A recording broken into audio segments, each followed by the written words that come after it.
So guys, तो मेरा गर्म पानी पीना हो चुका है, तो अभी मैं आराम से आप लोगों के साथ बात कर सकती हूँ।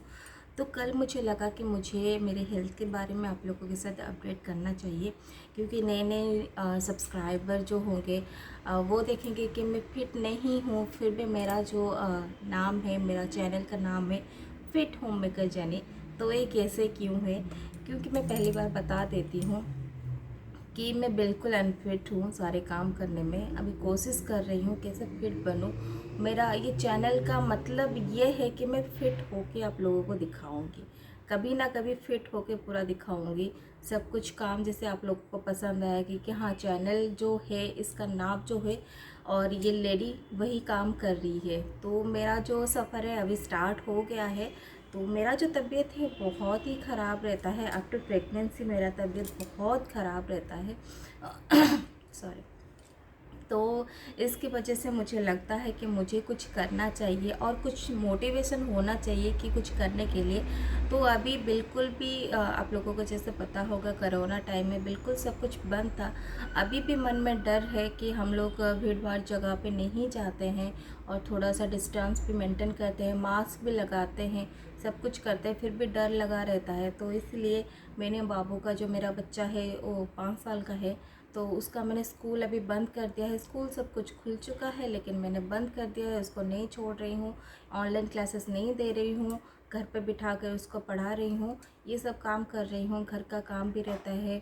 हस्बैंड बाहर ज़्यादातर खाते नहीं है। कभी कभार मतलब मेरा तबीयत ख़राब हुआ है या कहीं बाहर चले गए तो बाहर खाना खा लेते हैं, लेकिन मैं घर पर बना के देती हूँ 2 टाइम। तो इसकी वजह से थोड़ा मुझे थकावट सी हो जाती है, क्योंकि मेरा भी तबीयत ख़राब है। तो इस वजह से मुझे भी मन नहीं करता है कुछ एक्स्ट्रा काम करने के लिए। तो इसलिए सोचा कि चलो चैनल बना लेते हैं। उसके थ्रू मेरा बहुत मनपसंद है चैनल बना के, क्योंकि मैं भी एक व्यूअर्स हूँ, मैं भी किसी की सब्सक्राइबर हूँ।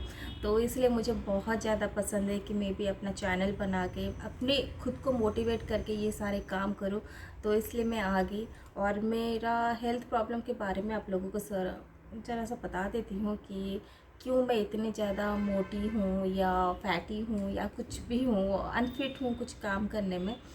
क्योंकि मैं बहुत हेल्दी हूँ, इसलिए मैं बहुत अनफिट हूँ। तो आफ्टर प्रेगनेंसी क्या हुआ, प्रेगनेंसी के टाइम तो बेबी फैट रहता ही रहता है। तो उसकी वजह से 7 मंथ्स के बाद मुझे पता चला मुझे कुछ कुछ प्रॉब्लम स्टार्ट हो गई। चलने फिरने में मुश्किल हो गया, बॉडी पूरा फूल गया। और बस डॉक्टर को दिखाया। मैं ज़्यादातर पूछती नहीं हूँ, क्योंकि मेरा आदत नहीं था डॉक्टर के पास जाना, क्या हुआ क्या कुछ नहीं। बस दिखा दिया, प्रॉब्लम बोल दिया, उन्होंने मेडिसिन दे दिया, बस मेडिसिन खा लिया, बस हो गया। तो उस वजह से भी मेरा थोड़ा सा डिस्टर्बेंस हो गया कि तबीयत ठीक हो गया, चलो मेडिसिन बंद कर दो उसको। मतलब मैंने कोशिश भी कभी नहीं किया कि इसको समझने की कोशिश करूँगी कि तबीयत क्या ख़राब हुई, क्या कुछ नहीं हुआ। फिर 1-2 साल ठीक रहा है, फिर उसके बाद प्रॉब्लम्स बहुत ज़्यादा प्रॉब्लम स्टार्ट हो गई। मेरा जो वेट है वो बढ़ने लगा, मेरा जो बॉडी पेन है वो बहुत ज़्यादा होने लगा। मैं बहुत जल्दी थक जाती थी, कुछ काम भी नहीं कर पाती थी। अभी तक भी थकावट है, कुछ काम, बहुत ज़्यादा काम नहीं कर पाती हूँ। छोटा सा 2 BHK घर है, इस घर को मैं एट ए टाइम मतलब एकदम से मैं ठीक नहीं कर सकती हूँ। थोड़ा थोड़ा करके मैं काम कर रही हूँ। मतलब जैसे कि एकदम से करना चाहिए, होगा पूरा, कुछ काम नहीं है, मुझे लगता है मैं फटाफट से कर लूँगी। जब मैं काम करने लगती हूँ बहुत ज़्यादा मैं थक जाती हूँ। तो इसलिए मुझे लगा कि चलो मैं अपने आप को मोटिवेट करते हुए ये सारे काम, जब मैं ये सारे काम एक ही बार में कर लूँगी तो मुझे लगेगा कि मैं फिट हूँ।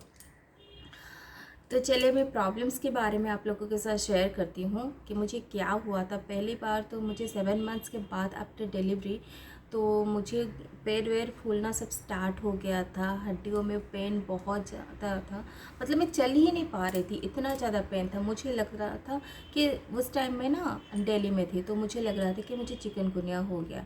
तो सब सिम्टम्स उसी टाइप का था। लेकिन मैं जब दिल्ली में कुछ नहीं हुआ, मम्मी के साथ मैं कोलकाता आ गई।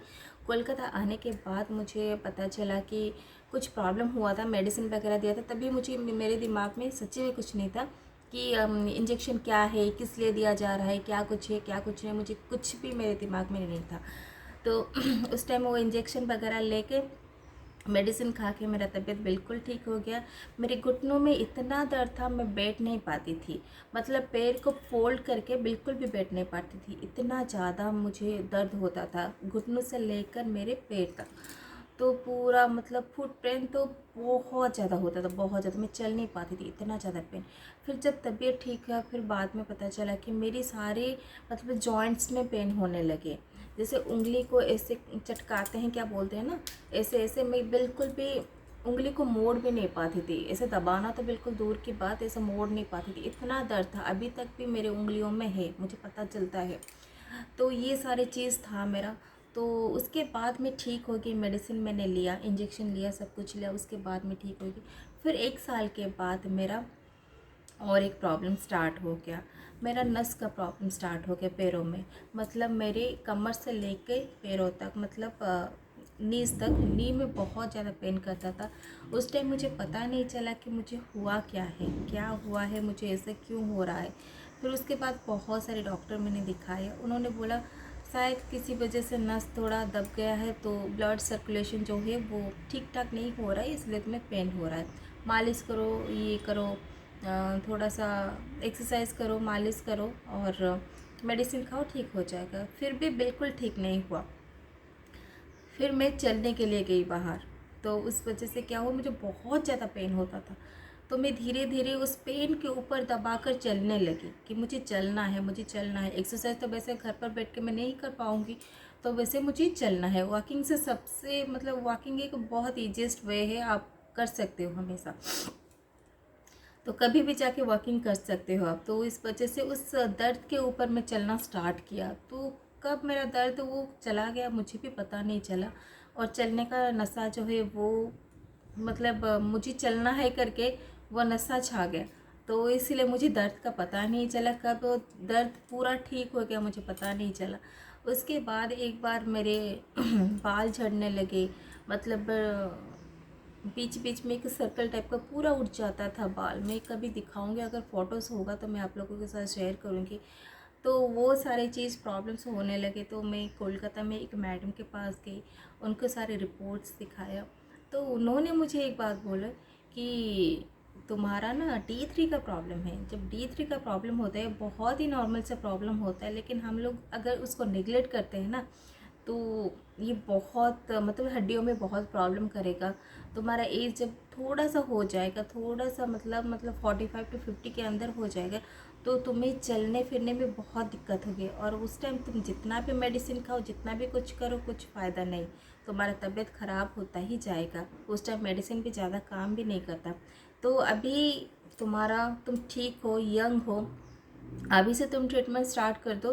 ये किसी भी मेडिसिन स्टोर से तुम मंगवा के खा सकते हो, वैसे कोई प्रिस्क्रिप्शन भी नहीं चाहिए, बस तुम्हें अमाउंट ठीक रखना चाहिए। उस वजह से तुम 6 महीने में एक बार टेस्ट करवा लेना, उसके बाद तुम मेडिसिन जो ठीक अमाउंट का होगा वो खा लेना। अब बस वही कर रही थी। उसके बाद भी मेरा जो प्रॉब्लम है वो ठीक नहीं हुआ। मेडिसिन कंटिन्यू कर रही हूँ, सब कुछ कर रही हूँ, पर प्रॉब्लम जो है ठीक नहीं हो रहा है। पैरों में बहुत दर्द है, एंकल में इतना पेन है कि मैं चलने फिरने में भी बहुत मुश्किल होती है। मुझे घूमने फिरने का बहुत शौक़ है, मैं जाऊंगी घूमने के लिए, लेकिन जब मैं जाती हूँ थोड़ी देर के लिए मैं मतलब लंगड़ी बन जाती हूँ, बिल्कुल चल नहीं सकती, मतलब ऐसा हालत हो जाता है, बहुत थक जाती हूँ। पैरों की पेन की वजह से ना मैं बहुत थक जाती हूँ, बिल्कुल चलने का तो मन ही नहीं करता है। तो उस वजह से अभी क्या हुआ, जब मैं नवी मुंबई में जब आई, तो यहाँ पे क्या हुआ, मुझे अजीब सी घटना घटने लगी मेरे साथ। तो क्या हुआ कि मुझे एक तो बहुत प्रॉब्लम थी, लॉकडाउन की वजह से मैं किसी भी डॉक्टर के पास नहीं जा रही थी अपना तबीयत दिखाने के लिए, बहुत ख़राब था मेरा तबीयत। अकेली रहती हूँ, बच्चे को लेकर रहती हूँ, तो थोड़ा सा मतलब ठीक ठाक, हाँ ठीक है, कभी मन किया सो गई, जब मन किया काम किया, जब मन किया काम नहीं किया। बच्चे के लिए कुछ ना कुछ बना दिया, उसको खाना खिला दिया, एक ही खाना को 3 टाइम खिला दिया। मतलब इतना थक जाती थी, इतना मतलब कोई नहीं है बोलने वाला, तो ठीक है मैं जो भी खिला रही हूँ, जो भी खा रही हूँ, कोई नहीं है बोलने वाला। अगर मेरा एक बड़ा सा फैमिली होता, मेरे एक जॉइंट फैमिली होता, तो ये सब तो बिल्कुल नहीं होता, मैं तो बिल्कुल भी रेस्ट नहीं कर पाती ना।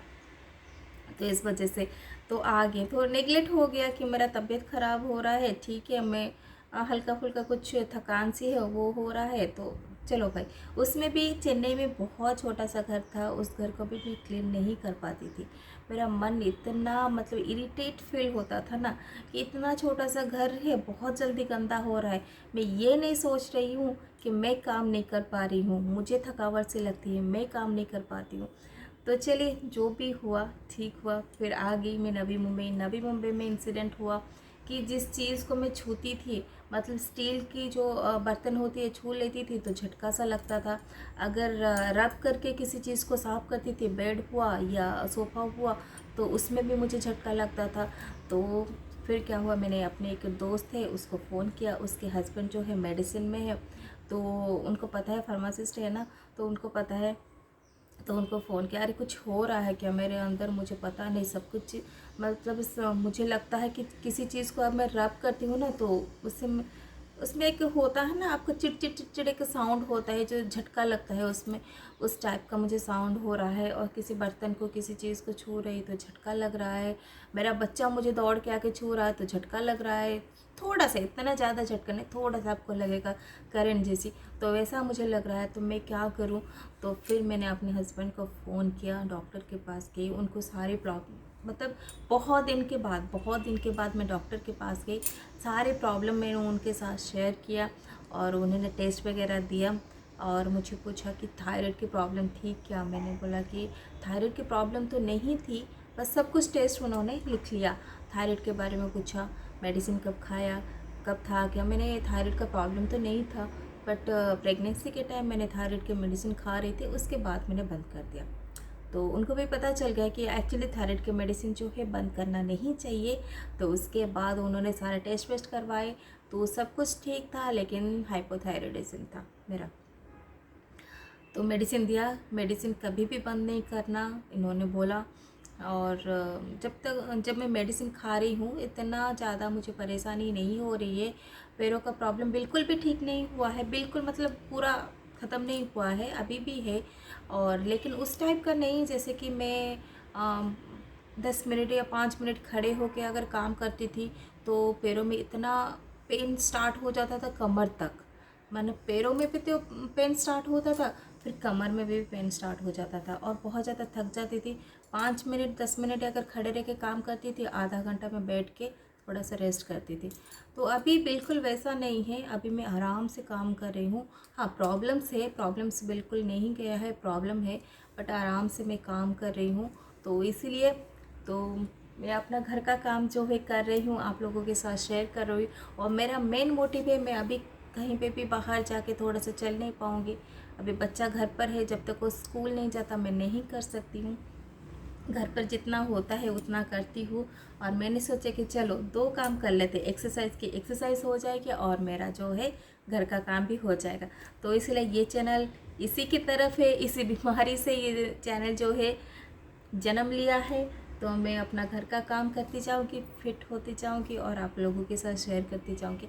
तो मेरा ये कहना है, अगर आप लोगों को वैसे थकावट से लगती है, पैरों में प्रॉब्लम लगता है, किसी भी वजह से आपको लगता है कि तबीयत थोड़ी सी ख़राब लग रही है, आप जितना काम करती थी आप उतना काम नहीं कर पा रही है, थक रही है बहुत ज़्यादा, तो प्लीज़ मेरी सजेशन है कि आप डॉक्टर को दिखाइए, सही मेडिसिन खाइए और फिट रहिए। क्योंकि हम लोग अभी क्या है, अभी क्योर हो सकते हैं, अगर हमारा एज बहुत ज़्यादा हो जाएगा तभी मेडिसिन कुछ भी काम नहीं आएगा। तो मेरा जो प्रॉब्लम था, मैं इसीलिए मैंने शेयर किया कि आप लोग अगर वही प्रॉब्लम है, आप डॉक्टर को जाके दिखा सकते हैं, मेडिसिन खा सकते हैं और फिट रह सकते हैं। मैंने तो बहुत देर कर दी। अगर मैं उस टाइम अगर मुझे पता होता कि प्रेगनेंसी के टाइम में अगर थायराइड की मेडिसिन ले रही थी, किसी ने बोला होता, डॉक्टर ने बोला होता कि आपको थायराइड की मेडिसिन बिल्कुल नहीं छोड़ना, तो मुझे नहीं लगता मुझे ये प्रॉब्लम होती। और D3 की प्रॉब्लम सब में है, क्योंकि हमारी जो लाइफस्टाइल है बहुत ही ख़राब है। हम लोग ज़्यादा धूप में निकलते नहीं है, कुछ काम नहीं करते, धूप में ज़्यादा देर नहीं निकलते। पहले क्या होता है, बहुत ज़्यादा गांव में क्या होता था, हर जगह पे धूप ही धूप होता है, सब कुछ काम करते हैं, उनका D3 का या डी का प्रॉब्लम्स, विटामिन डी का प्रॉब्लम्स नहीं होता है। तो हम लोग यहाँ पे देखो, जैसे मैं घर पर बैठी हूँ, यहाँ पर धूप है, मेरे ऊपर धूप नहीं, तो मैं धूप में निकलती नहीं हूँ, सुबह सुबह बाहर निकलती नहीं हूँ। और जब धूप कम हो जाता है तो हम बाहर निकल के जाते हैं। ऐसे ही हमारा लाइफस्टाइल है, तो बीमारी तो आएगी ना। तो इसको क्योर करने के लिए हम लोग मेडिसिन लेके तो आप लोग देखिए आपको क्या करना है। अगर आपको ऐसा लग रहा है तो प्लीज़ जाइए, जल्दी जल्दी डॉक्टर को दिखाइए, मेडिसिन लीजिए और फिट रहिए। तो चलिए, थैंक यू सो मच।